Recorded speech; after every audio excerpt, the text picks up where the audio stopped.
Hello বন্ধুরা, কেমন আছো সবাই? আশা করছি সকলে ভালো আছো। প্রিয় বন্ধুরা, আজকে তোমাদের জন্য নিয়ে এলাম আরও একটি নতুন গল্প। আশা করছি তোমাদের দাঁড়িয়ে যাবে, তাই ভিডিওটা শুরু থেকে শেষ পর্যন্ত দেখো। আমার নাম গোপী, বয়স 29। আমি কলকাতার বাসিন্দা। কলকাতা থেকে একটু সাইড একটা মফস্বল এলাকায় থাকি। বাড়িতে আমার বাবা মার একটি বোন আছে। বোনের বয়স 19-এর মতো। সিটি কলেজে ফার্স্ট ইয়ারে পড়ে। দেখতে হেভি সুন্দরী, খুব ফর্সা, শরীর স্বাস্থ্য মোটামুটি। আমি আমার বোনকে ছোটবেলা থেকে আস্তে আস্তে বড় হতে দেখেছি। 13 বয়সের পর থেকে ওর ক্রমশ বৃদ্ধি পাচ্ছিল। আমার দেখে খুব লোভ হতো, মনে হতো যদি পেতাম একবার। আস্তে আস্তে যত বড় হচ্ছিল আমার লোভ তত বৃদ্ধি পাচ্ছিল। আমি ইয়ার্কি মেরে ওর সঙ্গে মজা করতে করতে ওর গায়ে হাত দিতাম। এটা প্রায় আজ থেকে মাস 6 আগে, কিন্তু সে কাহিনী তোমাদের পরে শোনাম। কিন্তু আজ যেটা বলবো সেটা হলো এইমাত্র কাল আর পরশু যা ঘটেছে। এটা আমার জীবনের একটা অনন্য অভিজ্ঞতা। রবিবার আমাদের গ্রামের বাড়িতে একটা বিয়ে বাড়ির নেমন্তন্ন ছিল। আমাদের সকলের সেখানে নিমন্ত্রণ ছিল, কিন্তু বোনের প্রথম বর্ষের এক্সামের তৈয়ারি নেওয়ার জন্য ও বলল যেতে পারবে না। আমিও বললাম আমার অফিসের কাজ আছে, তাই যেতে পারবো না। মা আর বাবাকে বললাম তোমরা দুজনে যাও, আমি আর সুমনা বাড়িতে আছি। ওরা রাজি হয়ে গেল। শনিবার বিকেল বেলায় বাবা আর মা চলে গেল। আমি আর সুমনা বাড়িতে রইলাম। বোনের সঙ্গে মস্তি করে করে সন্ধে বেলায় আমি বেরলাম আড্ডা মারতে। আমার দুই বন্ধু রাহুল আর পঙ্কজ ছিল সেদিন।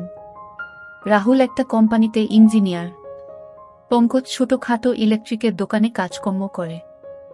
লেখাপড়াও বেশি দূর করেনি, কিন্তু আমাদের সঙ্গে পড়তো বলে বন্ধুত্ব আছে। আমরা একটা জায়গায় আড্ডা মারতে মারতে বিয়ার খাচ্ছিলাম। বসে বসে গল্প করতে করতে আমি বললাম, আচ্ছা আমার বোন সুমনাকে তোদের কেমন লাগে? ওরা তো অবাক হয়ে গেল। আমি একটা দাদা হয়ে নিজের বোনের সম্পর্কে এরকম বলছি শুনে ওরা প্রথমে বলল ভালো। আমি তারপর ওদের ভেতরের ভয় কাটানোর জন্য বললাম, ওকে কাছে পেলে তোরা কি করবি? তখন তো সবাই হতভম্ব। তারপর কিছুক্ষণ পরে পঙ্কজ বলল, আরে ভাই তুই রাগ করবি বলে বলতে পারিনি, কিন্তু আমার তো হেভি লাগে। ও যখন কলেজ যায় আমি দোকান থেকে ওকে দেখি, যা লাগে না ওকে দেখতে। কতবার তোদের বাড়িতে ইলেকট্রিকের কাজ করতে গিয়ে দেখেছি। একটা সুযোগ করে দে না ভাই, তোর যা লাগে দেব।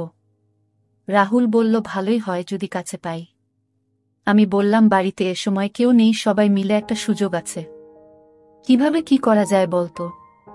পঙ্কজ বলল, চল এখনই তোদের বাড়ি যাই। আমি বললাম, আশেপাশের ফ্ল্যাটের লোকেরা সন্দেহ করবে, তাছাড়া মা যদি জানতে পারে তাহলে খুব বকবে। এখানে হবে না, অন্য কোথাও। তখন রাহুল একটা মস্ত প্ল্যান দিল।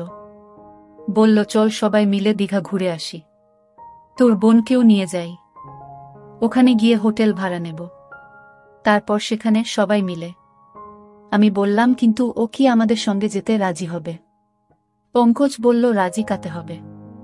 তুই শুধু যেভাবে হোক তোর বোনকে রাজি করা। আমার দীঘায় অনেক পরিচিতি আছে, আমার চেনা হোটেলও আছে, আমি ফোনে রুম বুক করে নেব। আমি বললাম, ঠিক আছে দেখছি। রাহুল বলল, না দেখছি নয়, আমি সব খরচা করব, তুই শুধু রাজি করা। আমি বললাম, ঠিক আছে। তাই আমাদের ঠিক হলো আমরা 3 জন দীঘা যাব আমার বোন সুমনাকে নিয়ে। দীঘা হলো ওয়েস্ট বেঙ্গলের সবচেয়ে বড় সি বিচ, খুব সুন্দর জায়গা। আমি ওখানে 3-4 বার গেছি। কলকাতা থেকে 4-5 ঘন্টার পথ, বাসে করে যেতে হয়, এছাড়া ট্রেনেও যাওয়া যায়। এবার কাহিনীতে আসি। আমি বাড়িতে এসে বোনকে বললাম, সুমনা বাবা মা তো নেই, চল না কোথাও থেকে ঘুরে আসি।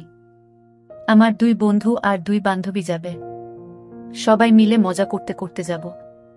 ও বলল, দাদা আমার যে পরীক্ষা সামনে, পড়াশোনা করতে হবে। আমি বললাম, চল না একটা দিন তো, আমরা সবাই মিলে খুব মস্তি করব। আর তাছাড়া তুই তো জানিস আমার বন্ধুদের কে, সীমা আর আঞ্জু যাবে সঙ্গে, তোরা 3 জন মেয়েরা মস্তি করবি। এইভাবে অনেকক্ষণ ধরে বলে ওকে রাজি করলাম। বললাম, ব্যাগ প্যাক করে নে, বিচে স্নান করতে হবে, সেই অনুযায়ী হালকা কাপড় জামা নিবি, সকালে বেরবো। রাতে শুয়ে শুয়ে রাহুল আর পঙ্কজকে ফোন করে দিলাম। সকালে দুজনে বেরিয়ে পড়লাম। রাহুল আর পঙ্কজ পরের স্টপেজে উঠবে। আমরা বাসে উঠে পড়লাম। পরের স্টপেজ যথারীতি রাহুল আর পঙ্কজ উঠল। বোনের পাশে আমি বসেছিলাম। 2-3টা স্টপেজ পর যখন কোনো মেয়ে উঠল না, তখন বোন আমাকে বলল, কিরে দাদা, তুই যে বললি সীমা আর আঞ্জু আসবে, কই উঠল না তো? আমি বললাম, ওদের বাড়িতে কি প্রবলেম হয়েছে তাই আসতে পারেনি।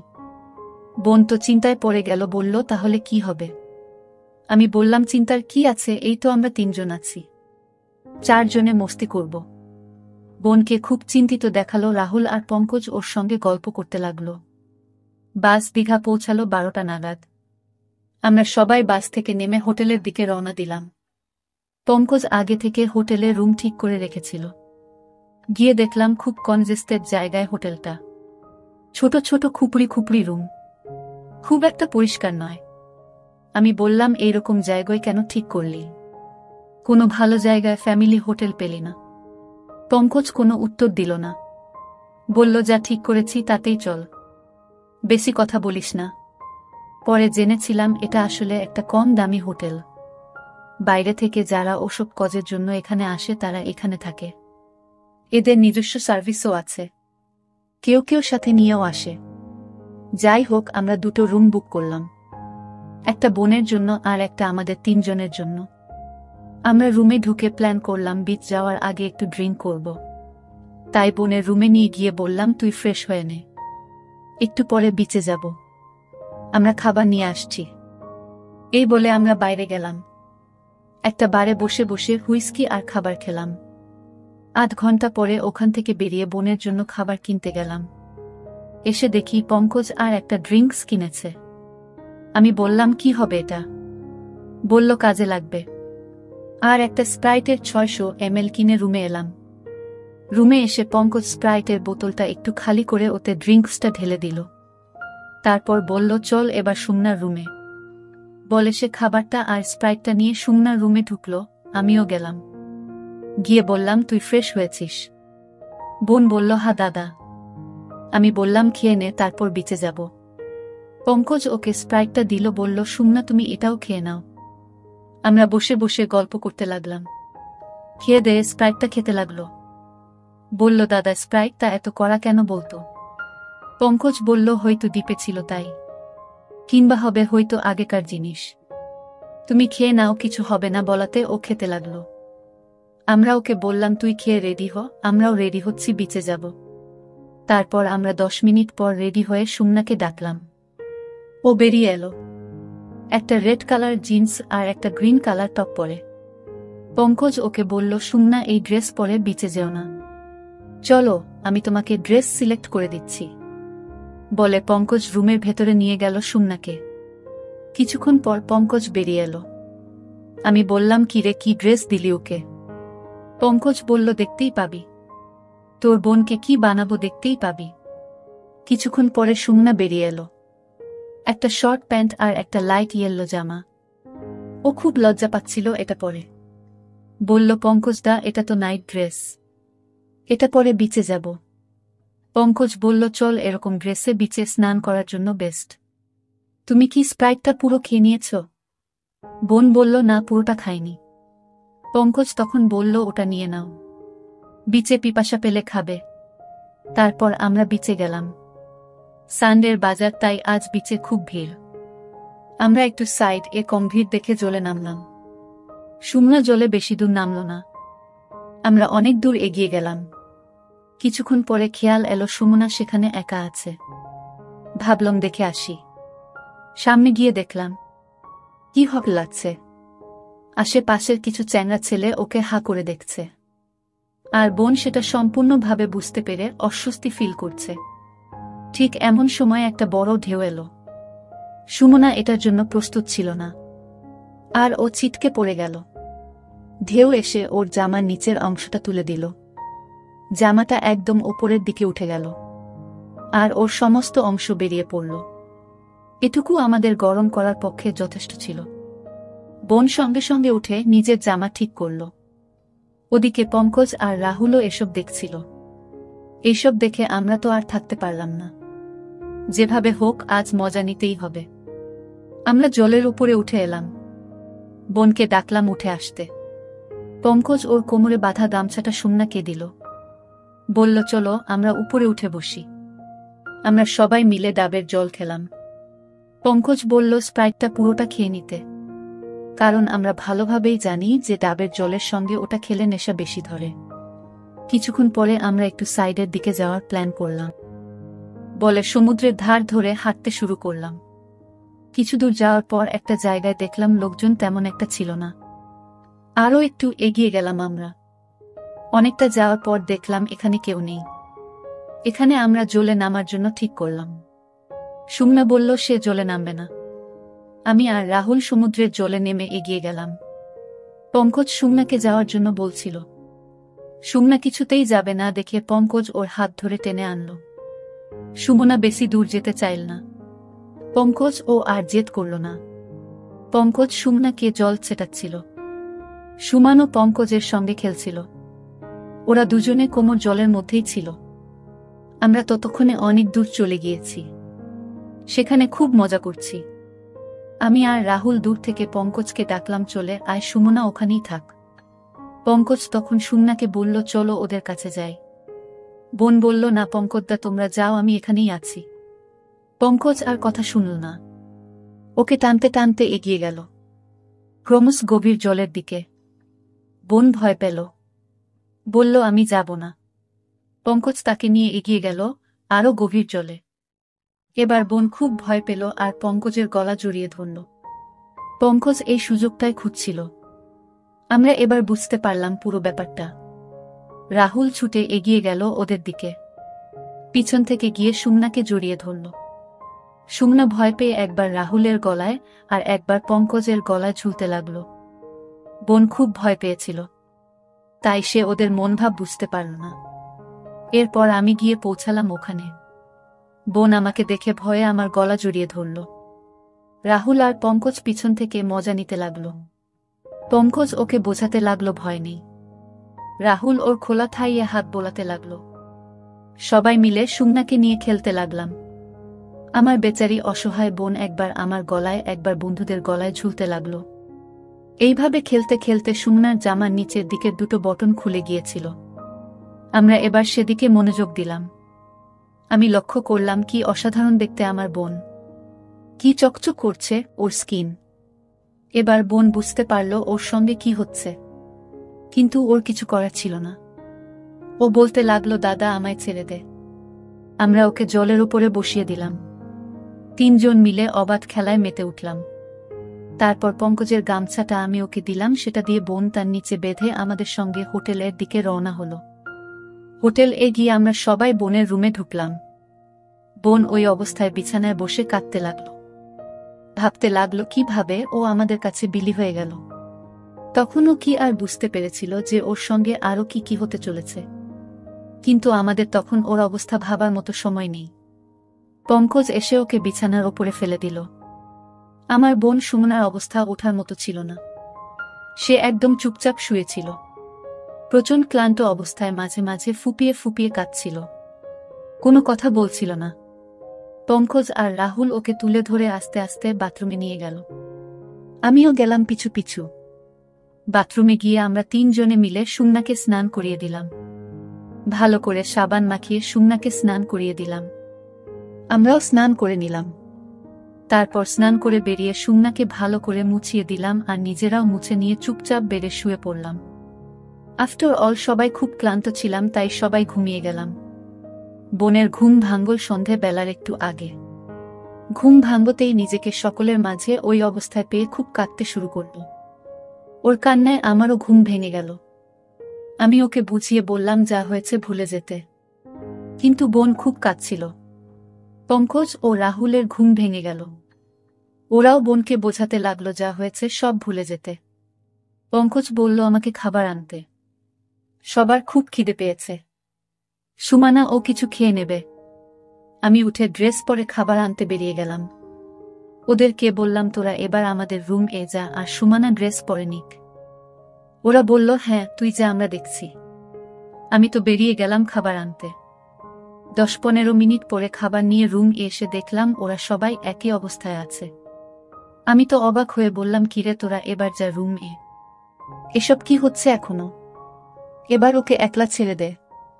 বোনের কান্না আরও বেড়ে গেল আমার কথা শুনে। সে আমার কাছে ছুটে এসে বলল, দাদা ওরা আমাকে ব্ল্যাকমেল করছে। ওরা মোবাইল এ আমার ফটো আর ভিডিও রেকর্ড করে রেখেছে। এখন ওরা আমাকে ব্ল্যাকমেল করছে। আমি রাহুলকে বললাম, কিরে এসব কি করছিস? পঙ্কজ বলল, চিন্তা করিস না ভাই, তোর বোনকে আজ দীঘার সার্ভিস বানাবো। আমি তো খুব রেগে গেলাম। বললাম, চল তোরা এবার এ ঘর থেকে যা। পঙ্কজ বলল, এই ঘর থেকে কেউ যাবে না, সবাই এই রুমেই থাকবো আর এই অবস্থাতেই থাকবো, তোর ভালো লাগুক বা না লাগুক। বেশি কথা বললে তোর বোনের ফটো গোটা দুনিয়া দেখবে, ইন্টারনেটে ছেড়ে দেব। আমি ভয় পেয়ে চুপ করে গেলাম। ভাবতে থাকলাম এরা আমার বোনকে নিয়ে কি করার প্ল্যান করছে। তারপর কথা না বাড়িয়ে সবাইকে খাবার সার্ভ করলাম। বোন কাঁদতে কাঁদতে খেয়ে নিল। কিছুক্ষণ পরে সবাই মিলে ড্রেস পরে বাইরে বেরোতে গেলাম। ওরা বোনকে সঙ্গে নিয়ে গেল। চারদিক ঘুরতে ঘুরতে ওরা দুজন বারবার আমার বোনের অসভ্যতামি করছিল। কিছুক্ষণ ঘোরার পর একটা শপ থেকে ড্রিঙ্কস কিনে নিল বেশি করে। আমি বললাম, এত কে খাবে রে? পঙ্কজ বলল, খাওয়ার লোক আছে। কিছুক্ষণ পরে হোটেলে ফিরে রুমে ঢুকলাম আমরা। পঙ্কজ বাইরে বেরিয়ে গেল। আমি কিছু বুঝতে পারলাম না। বাইরে দেখতে বেরিয়ে দেখলাম পঙ্কজ হোটেল ম্যানেজার এর সঙ্গে গল্প করছে। ম্যানেজার হাসতে হাসতে ওর সঙ্গে কি সব গল্প করছে। কিছুক্ষণ পরে পঙ্কজ রুম এসে গেল। আমরা সবাই ড্রিঙ্কস খেতে বসলাম আর সুমানা এক কোণে বিছানায় বসেছিল। পঙ্কজ বলল, এসো রানী, আমাদের পানি ঢেলে দাও। সুমানা না বলল। পঙ্কজ উঠে গিয়ে জোট করে বোনকে নিয়ে এলো আর বলল, আমরা যা বলছি সেটাই কর, তবে তোর ভালো হবে, না হলে কি যে হবে সেটা জানিস তো। সুমানা ফুপিয়ে ফুপিয়ে কাঁদতে লাগল। চুপচাপ চলে এসে আমাদের ড্রিঙ্কস ঢেলে দিতে লাগল। পঙ্কজ বলল, এবার নাচতে শুরু করো রানী, বলে রাহুল উঠে গান চালিয়ে দিল। আমার বোনকে ওরা সামনে রেখে বলল, এবার নাচো রানী। বোন অসহায় অবস্থায় ড্যান্স শুরু করল। কিছুক্ষণ পরে কলিং বেল বেজে উঠল। পঙ্কজ বলল, আমাদের নতুন অতিথি এসেছে, বলে দরজাটা খুলে দিল। আমি অবাক হয়ে দেখলাম হোটেলের ম্যানেজার আর ক্যাশিয়ার এসেছে। আমি বুঝতে পারলাম পঙ্কজ কি করল এতক্ষণ ধরে, কিন্তু আমার কিছুই করার ছিল না। ম্যানেজার এসে আমাদের সঙ্গে বসল। বোন তো লজ্জা পেয়ে বেড়ে বসে পড়ল। পঙ্কজ বলল, ড্যান্স করো, লজ্জা কিসের? আজকে আমাদের নিউ পার্টনার এরা, বলে সুমানাকে ধরে টেনে নিয়ে এলো আর নাচাতে লাগলো। আমার অসহায় বোন সুমানা কয়েকজন লোকের সামনে ড্যান্স করতে লাগলো। ম্যানেজার বলল, কি সুন্দর মেয়ে এনেছ, কোথা থেকে পেলে? এ তো দীঘার টপ হয়ে যাবে। আজকে একে আমরা টেস্ট করি, তারপর দেখছি। সুমানা ড্যান্স করতে করতে ড্রিঙ্কস ঢেলে দিতে লাগলো। ক্রমশ আসর জমে উঠল। ম্যানেজার মাঝে মাঝে উঠে আমার বোনের সঙ্গে ড্যান্স করতে করতে তার সাথে বেয়াদবি করতে লাগলো। কিছুক্ষণ পরে রাহুল উঠে সব খুলে দিল। ম্যানেজার আর ক্যাশিয়ারও খোলার লাইসেন্স পেয়ে গেল। সকালে আমি উঠে পড়লাম আর বোনকে বোঝালাম, যা হবার হয়েছে আর কাঁদিস না, একটু পরে তো এখন থেকে চলে যাব, তারপর আর কিছু হবে না, চুপ কর, এই বলে সান্ত্বনা দিতে লাগলাম। ওদের বললাম, তোরা এবার উঠে ড্রেস পর, একটু পরে তো বেরোতে হবে, 10টার মধ্যে তো রুম খালি করে দিতে হবে। পঙ্কজ বলল, চিন্তা করিস না, কেউ কিছু বলবে না, রুম থেকে আজ কেউ যাব না। আমি বললাম, সে কি রে, আজকে না গেলে কি করে হবে? এমনিতেই অনেক টাকা খরচ হয়ে গেছে। পঙ্কজ বলল, তুই খরচের চিন্তা করিস না, আজকে আমাদের খরচ একদম নীল, বরং উল্টে ইনকাম করব। আমি তো রীতিমতো ভয় পেয়ে গেলাম। ভাবতে থাকলাম আমার বোনকে নিয়ে এরা নিশ্চয় কিছু প্ল্যান করেছে। তবু পঙ্কজের ভয়ে চুপ করে রইলাম। কিন্তু আসল গল্প অন্য ছিল। আমার কল্পনাতেও আসেনি আমার বোনকে নিয়ে এরা কি করতে চলেছে। যাই হোক, তারপর সকালে সবাই উঠে যে যা ড্রেস পরে ব্রাশ করে চাটা খেলাম। তারপর বসে বসে কিছুক্ষণ কথা বললাম। জানতে চাইলাম ওরা কি করতে চায় সারাদিন। কিছুক্ষণ পরে সুমনাকে ওর রুমে রেখে দিয়ে পঙ্কজ আর রাহুল আমাদের রুমে এলো। আমি আমার বোনকে সান্ত্বনা দিতে লাগলাম। কিছুক্ষণ পরে আমিও এই রুমে এলাম। ওদের বললাম, হ্যাঁ রে, আজকে তোরা কি আবার সি বিচে সুমনাকে নিয়ে যাবি? ওরা বলল, আজ আর সি বিচ নয় রে পাগলা, শুধু দেখ তোর বোন আমাদের আজ কোথায় কোথায় নিয়ে যায়। কিছুক্ষণ পরে হোটেলে ফিরে এসে সুমনার রুমে খাবার পৌঁছে দিয়ে এলাম। পঙ্কজ এসে বলল, খেয়ে নাও, একটু পরে সিনেমা দেখতে যাব, 12টা থেকে শো শুরু হবে। বলে পঙ্কজ চলে গেল। বোন খেয়ে দিয়ে চুপ করে বসেছিল। পঙ্কজ এসে বলল, কি হলো রানী, চলো সিনেমা দেখতে যাব। যে কদিন এখানে আছো আমরা যা বলি তাই করো, না হলে কি হবে সেটা ভালোভাবেই জানো। বোন তো অনিচ্ছা সত্ত্বেও রেডি হলো, সালবার কামিজ পরে ফেলল। পঙ্কজ এসে আবার বলল, এসব কি পরছো? এসব ড্রেস এখানে চলবে না। বলে সে একটা শর্ট স্কার্ট আর একটা হালকা হলুদ রঙের টপ দিল, আর বলল, এটা পরে নাও রানী। সুমনা অনিচ্ছা সত্ত্বেও ওগুলো পরে ফেলল। আমরা সবাই মিলে বেরিয়ে সিনেমা হলের দিকে এগিয়ে গেলাম। আমি যেতে যেতে পঙ্কজকে বললাম, হ্যাঁ রে, কোথায় সিনেমা দেখতে যাবি? কি সিনেমা চলছে কিছু বলো। পঙ্কজ বলল, যেখানে যাচ্ছি চুপচাপ চল। কিছুক্ষণ হাঁটার পরে পঙ্কজ একটা ছোট্ট সিনেমা হলের সামনে গিয়ে দাঁড়াল। সেখানে দেখি একটা ছোট্ট সিনেমা হলো, সেখানে বিগ্রেড মুভি চলছে। আমি তো বুঝতেই পারলাম আজকে আমার বোনের সাথে কি হতে চলেছে।